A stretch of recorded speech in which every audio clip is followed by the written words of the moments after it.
Friends, it's the 21st of December, and we're continuing our Advent mini devotion series. This morning I'm going to read from Hebrews in our lectionary work, Hebrews chapter 1, verses 1 through 4. In the past, God spoke to our ancestors through the prophets at many times and in various ways.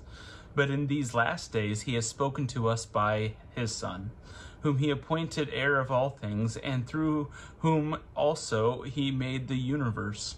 The Son is the radiance of God's glory and the exact representation of his being, sustaining all things by his powerful word.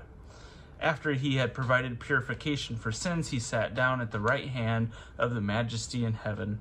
So he became as much superior to the angels as the name he has inherited is superior to theirs.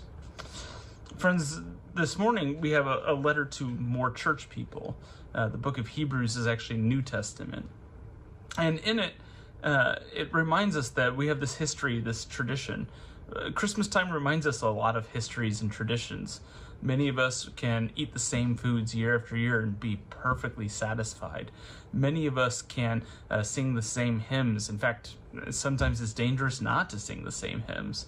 Some of our traditions are the most valuable things we have. Some of us decorate our houses the same way. Some of us do all these things the same way.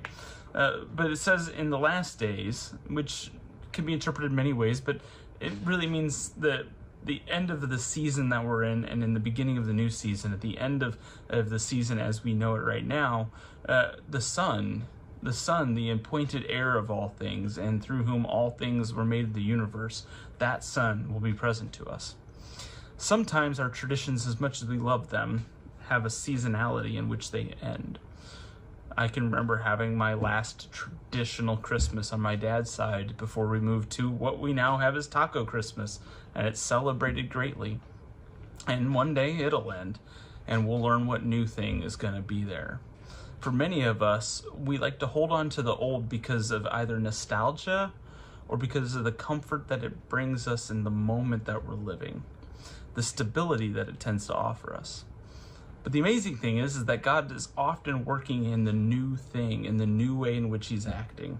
And that new way gives itself through the strength of God's original creation, but also through the superiority of its relationship to God as it is a part of God in Jesus. And so in the new things that you might be experiencing this Christmas, even if it's this new thing of video Advent devotions, may God speak something to you that reminds us of his Son and the powerful ways in which he came and brought a new way of understanding the love of God to the world. Because it is in those new things, those new traditions that you might build, that you actually might have the ability to change the world. And so I hope that